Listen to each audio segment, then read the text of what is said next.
कोहली भाई अभी तक ऑफ स्टंप से बाहर जाती गेंदों को सिर्फ उंगली करते थे। आज उन्होंने ऑस्ट्रेलियन प्लेयर के कंधा भी कर दिया। अभी मजा आएगा ना भिड़ो। नमस्कार, मैं रौनक, रणतंत्र देख रहे हैं आप। बॉक्सिंग डे स्पेशल मैच हुआ आज। कोहली भाई को लगा कि बॉक्सिंग डे का मतलब है लात घूसा चलाना है, इसलिए आज उन्होंने डेब्यू कर रहे सैम कॉन्टास के कंधा ही मार दिया।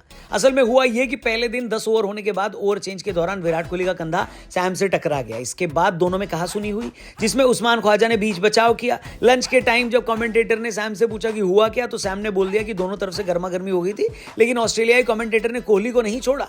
बाकायदा एक खास कैमरा एंगल से रिप्ले दिखाया गया, जिसमें साफ दिख रहा था कि कोहली पिच से दूर थे। जानबूझकर वो सैम की तरफ आए और टकरा गए। पूर्व ऑस्ट्रेलियाई अंपायर साइमन टफल ने तो यह भी कह दिया कि कोहली आईसीसी की धारा का उल्लंघन कर रहे हैं और इस वजह से बैन हो सकते हैं। मजे की बात यह है कि इंडियन क्रिकेट फैंस को भी कोहली का यह बिहेवियर ठीक नहीं लगा और कहा गया कि 36 साल के क्रिकेट लेजेंड को 19 साल के लड़के के साथ की गई यह हरकत शोभा नहीं देती। इस पे एक अलग से वीडियो हमने अपने क्रिको चैनल पर बनाई है, जाकर देखना। फिलहाल इस वीडियो में हम आपको बता देते हैं कि दिन भर हुआ क्या। तो दोस्तों, बात ऐसी है कि दिन का खेल शुरू हुआ तो हमने देखा कि 2 स्पिनर खेल रहे हैं। मुझे लगा कि स्पिनर खिलाने के लिए कहीं नीतीश कुमार रेड्डी की बलि न दे दी गई हो, जबकि वो बेचारा तो बढ़िया खेल रहा था। लेकिन फिर देखा कि नीतीश भी आज खेल रहे हैं। मुझे लगा कि आकाशदीप और सिराज में से किसी को बिठा दिया गया होगा। फिर जब पूरी प्लेइंग 11 देखी तो देखा कि शुभमन गिल को बाहर किया गया था। यानी इस टीम को शुभमन की बैटिंग से ज्यादा भरोसा वॉशिंगटन की बल्लेबाजी से। भाई, प्रिंस के लिए काफी डेंजर वाले साइन है। मुझे तो लगा था कि उनकी खराब परफॉर्मेंस कोहली और रोहित के सामने इग्नोर हो रही है, लेकिन गौतम ने तड़ कर रखा था। खैर, सीरीज में शायद पहली बार ऑस्ट्रेलिया ने टॉस जीता और बैटिंग करने का फैसला लिया और बल्लेबाजी करने उतरे 19 साल के डेब्यूटेंट सैम कॉन्स्टास। और ये कल का आया लड़का पहले ही दिन की सारी हेडलाइन ले गया। पहले तो इसने बुमराह को स्विच हिट लगाई, एक बार नहीं 2 बार। दुनिया के नंबर 1 गेंदबाज के खिलाफ इस तरह से खेलने का मतलब ये होता है कि ये वाकई बहुत बढ़िया डेब्यू हो गया। फिर कोहली भाई के साथ शोल्डर बम्प भी हो गया। इसके बारे में हम आपको बता ही चुके हैं। कुल मिलाकर पहले दिन पूरी हेडलाइन सैम भाई ने बटोरी। अपनी पहली टेस्ट इनिंग में हाफ सेंचुरी भी लगा ली, लेकिन पहले ही सेशन में रविंद्र जडेजा का शिकार भी बन गया। लंच तक ऑस्ट्रेलिया का स्कोर 1 विकेट पर 1-1-2।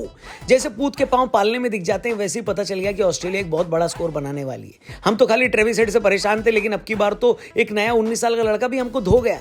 आउट ऑफ फॉर्म रहने वाले उस्मान ख्वाजा भी मार रहे थे और सबसे बड़ी बात, ट्रेविस हेड के इंजर्ड होने की जो सारी खबरें थी वो झूठी थी। ये आदमी प्लेइंग 11 का हिस्सा था और हमेशा की तरह बुमराह को छोड़कर और कोई भी घातक नहीं दिख रहा था इस मैच में। मैंने तो बुमराह भाई के इंस्टा पर डीएम करके भी बोल दिया कि हो सके तो आप ही दोनों साइड से ओवर डाल लो, मैं शाम को ऑस्ट्रेलिया में मालिश करने वाले का इंतजाम कर दूंगा। लेकिन बुमराह भाई अकेले कितना करेंगे बेचारे। दूसरे सेशन में भी इंडिया को सिर्फ एक सफलता मिली और ये थी ख्वाजा की विकेट, जो कि बुमराह ने ली थी। वैसे तो बुमराह भाई ने पूरी सीरीज में उस्मान ख्वाजा को अपनी जेब में रखा है, लेकिन अब की बार उसमें भी देर हो गई। ख्वाजा ने आउट होने से पहले 57 बनाए। चाय तक ऑस्ट्रेलिया का स्कोर 2 विकेट पर 176। चाय के बाद भी इंडियन टीम की हालत दिल्ली वालों के फेफड़े की तरह खराब थी। ले देकर दिन में खाली 2 विकेट गिरे। ऑस्ट्रेलिया वाले 200 का स्कोर क्रॉस कर चुके थे। ऐसा लग रहा था कि 12 साल बाद बॉक्सिंग डे टेस्ट भी हम हार जाएंगे फाइनली। लेकिन फाइनली रोहित शर्मा को याद है कि वो कैप्टन है। उन्होंने टीम को इकट्ठा करके लंबी चौड़ी मोटिवेशनल टॉक दी, फील्डिंग और बॉलिंग में चेंज किया और हमें तुरंत रिजल्ट भी दिखा। सबसे पहले तो लबुशेन कोहली को कैच देकर गए, फिर आए इंडियन क्रिकेट फैंस के लिए सबसे लंबी जैकी चैन की सांस का फल, यानी ट्रेविस हेड इंटरनेशनल क्रिकेट में पहली बार इंडिया के खिलाफ 0 पर आउट हुए। आउट करने वाले थे जस्सी भाई। हेड को आउट करने के लिए जस्सी भाई को सीरीज की सबसे बेहतरीन गेंद फेंकनी पड़ी। फिर मिशेल मार्श को भी जस्सी भाई ने सस्ते में निपटाया। 237 तक 2 विकेट गंवाने वाली ऑस्ट्रेलिया 246 तक 5 विकेट गंवा चुकी थी। ऐसा लग रहा था कि टीम इंडिया मैच में वापसी कर जाएगी, लेकिन बुमराह भाई को दर्द उठ गया। और बिना बुमराह भाई के तो हमारी गेंदबाजी कैसी आपको पता है। एलेक्स कैरी और स्टीव स्मिथ ने बुमराह की गैर मौजूदगी का फायदा उठाया और एक और हाफ सेंचुरी पार्टनरशिप लगा दी। दिन का खेल खत्म हुआ ऑस्ट्रेलिया 311 पे 6। कायदे से ऑस्ट्रेलिया को ही एडवांटेज है, लेकिन आपको क्या लगता है, क्या टीम इंडिया वापसी कर सकती है? कमेंट करके बताना। चैनल सब्सक्राइब करके जाना। फेसबुक पे देख रहे हो तो पेज को लाइक करना। कल मिलते हैं, बाय बाय।